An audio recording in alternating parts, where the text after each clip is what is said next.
Welcome, everyone. It's fantastic to see you. This has been an amazing week so far, and there's much more to come. We've got an incredible day ahead of us. Thank you so much for all your involvement and your enthusiasm in Book Week this year. Today, of course, is the start of the Bible reading marathon at midday today, going right through to midday tomorrow. And we also have the great privilege and pleasure of the company of Mr. Andrew McDonough all day today. Big round of applause for Andrew McDonough, folks.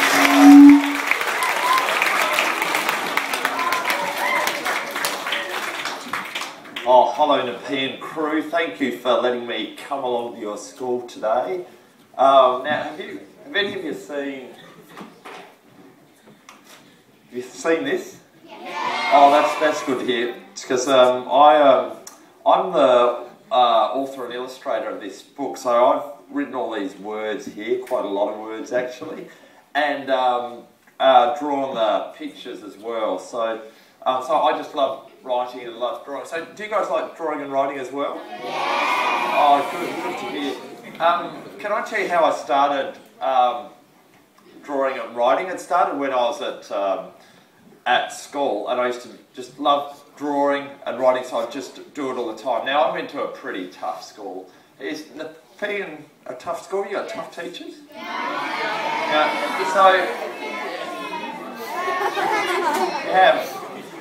Oh, good. So when you lot are in trouble, and I'm sure you are, just looking at you, I can tell that there's a fair bit of trouble happens around this school. Do you guys have to write words? Like you know that. What about lines? Do they make you write lines? You know, oh, I must not jump off the roof of the library when it's raining. I must not jump off the roof of the library when it's raining. They make you do that around here? Yeah. Not that one. Oh well, that's okay. Now I need one person to tell me. I don't want to hear all the things happen. What they do at this school when you muck around. So who's gonna let me know? Oh, it looks like you're getting a lot of trouble. Okay, what do they do here? They send you to the back foyer. To the where? Back foyer. To the back foyer. What have they got in there? Like a big pit with sharks in it? Do they toss you in or something? Yes. Good to hear. But that's still soft. That's soft. At my school, they were tough. Like when you get in trouble, you did not have to write words. You didn't have to write lines and stuff. You had to write stories. You had to write whole stories. Now, so I'd be sitting there in school on a chair, have the teacher out the front, and it'd be, did you still do maths, or have they got rid of maths by now? They still got it. Gee, I thought they got rid of that one. So I'd be sitting there, and the teacher would go, oh, hello. She'd say, hi kids, today we're doing maths, and so what's 4 plus 4? And I'd be sitting thinking, oh, 4 plus 4, that's 8. Wonder what's got 8 legs.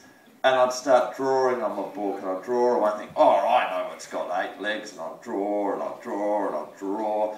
Teacher would be banging on about maths out the front. No idea what she was saying, I wasn't listening at the time. She'd be going on, I'll be drawing on my book, drawing.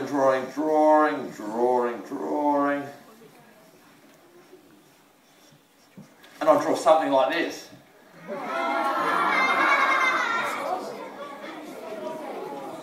And the teacher should look up from her desk.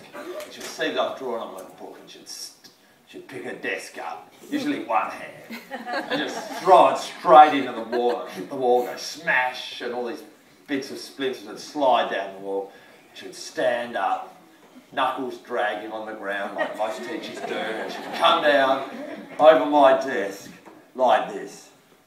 There'd be a big shadow over my desk, and she'd go, Andrew, you've drawn on your book. You must be punished, and you must be punished harshly. You must stay inside and write up. Excellent. Oh, I like writing stories. So while all the other kids were out there playing in the rain, I got to stay inside and write a story. So a few weeks later, we'd be sitting in school, and the teacher would be going on about English. They still have English? Yeah. Yeah, they'd update the curriculum by now. But so we'd be doing English, and the teacher would be talking, and I'd be thinking, gee, I wish I was home. I'd go out the back, see how the sheep are, and I'd start drawing on my book again. I'd draw and draw. Start drawing and think, gee, I hope the sheep are okay. I should bring them along to school. I'm sure the principal won't mind. I'll have a word to him, see if I can bring a couple of sheep to school tomorrow. That'd be great. They might learn something. And I'd draw something like this on the book.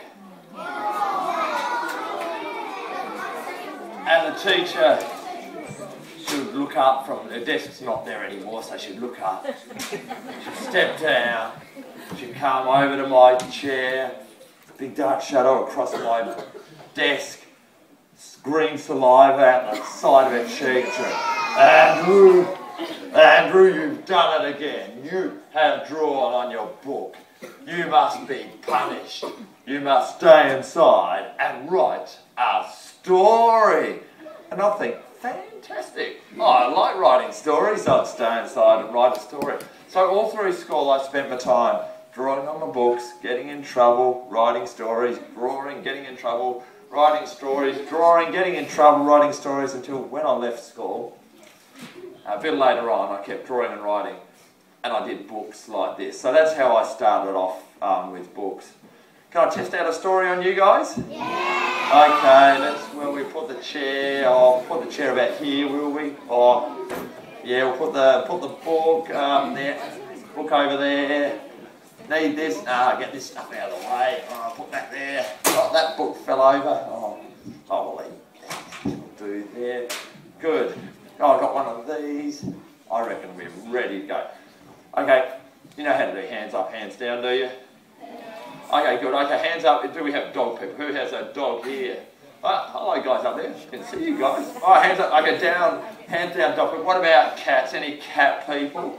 Oh, hands down, cat people. What about ferrets, fish, ponies, guinea pigs, rabbits, or any other creature? Okay, hands down, everyone. Hands down. So, how much do you love your pet? This much? No. Like this? No. Or like this? No. Even more? Yeah. Okay, you're looking up there? Oh, let's test it. Well, what sort of pets do you reckon this man has? Sheep. Did you say rabbits? Did you say giraffes? Yeah. Oh, well done. Well, let's see if you're right. You're right, he has sheep. 100 sheep, including Cecil. Now, one day, Cecil was sitting on his rock thinking, boring, boring, boring. All I do is hang around with sheep, eat grass, wander down to the river for a bit of a drink and eat more grass. I reckon I might run away and get a bike or join a band. So Cecil looked right, Cecil looked left, jumped over his rock and hid. Then from behind the rock, he ran behind the tree, and from behind the tree, he ran over the hills to the mountains. Yes, the mountains. When he got there, the mountains were high and steep, but that didn't stop Cecil. He started climbing higher and higher as it got steeper and steeper and steeper. And he climbed and climbed until he couldn't climb any further and couldn't climb back down. Cecil was stuck. Oh no.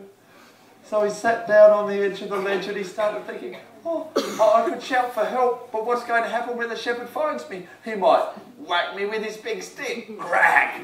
Or then he might grab me by the leg and drag me down the hill, bum, bum, bum. And then he might tie me to a tree without any dinner. Now, meanwhile, back home, the shepherd was counting his sheep.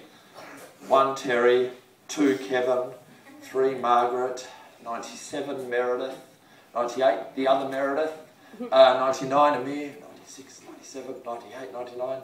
Cecil is missing. So the shepherd ran to the rock and found hoofprints leading behind the tree. He ran to the tree and found hoofprints leading over the hills to the mountains. Yes, the mountains. When he got there, the mountains were high and steep, so the shepherd started climbing higher and higher as it got steeper and steeper and steeper, and he climbed and climbed until he couldn't climb much further and wasn't sure if he could climb back down.